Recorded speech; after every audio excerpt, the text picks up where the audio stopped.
Dan, we're halfway through the Blast group stages now. What's your assessment at the halfway stage? Pretty happy. I think we've been playing some really good cricket. A couple of washouts in there, unfortunately, but yeah, I think we've done some really good things. We've had three really good chases. We haven't had to set yet, but no, the boys seem to be in a good place. How do you feel about chasing? It's as you say, all you've done so far in these 3 games.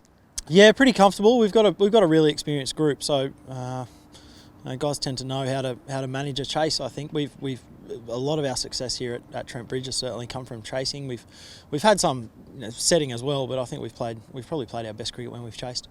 What confidence does it give you, the sort of batting lineup you've got, meaning that even if early wickets do fall, there's quite a lot of power to come? Yeah, it gives you a huge amount of confidence knowing that you've got someone like Samad at 8 and Imad Wasim down at 9, even Fletch and Jake Ball and Carts and those blokes. We've seen them slog it when we need them to slog it as well. So yeah, it's great for the guys up the top to know that you've got that sort of depth, because you can play with freedom and you can just go out and try and hit as many balls for 6 as you want. And the side that you've been putting out is fairly similar to last year's as well. Does that help now that that group's been together for a little bit longer? Yeah, it does. That's pretty much the same team we've had for the last 5 or 6 years that I've been here. Give or take a couple of guys.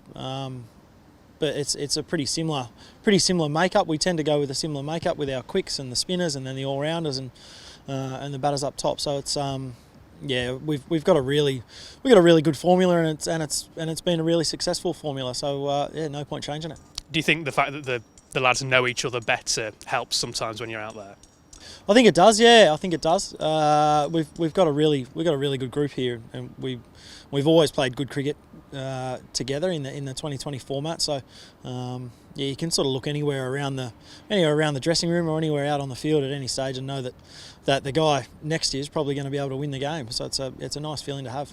It's a side that in better circumstances would have Harry Gurney in there as well at times, but what have you made of the way Jake Ball and Luke Fletcher have led the seam side of the attack? Yeah, they've been brilliant, and not really surprised. They've both been brilliant bowlers for the club at different stages, particularly in 2020. So yeah, the loss of Harry's been a blessing for those two guys, I guess, in that they've been able to come back in and perform the way they've performed, and yeah, no real surprise from anyone around our team that they've been successful for us. And Imad Wasim performed well when he came in for the first game last week. What does he add to the mix? No real surprise again that Imad's doing well. He's a high class international bowler, so yeah, having someone that can bowl what he bowls, it's technically it's left arm orthodox, but he can open the bowling and he can bowl at the death as well, which you don't see a lot from spinners. So yeah, he's really valuable, and he's played a lot of cricket as well. So he's great for someone like me to run ideas off, and he gives it a whack with the bat too. So he's a perfect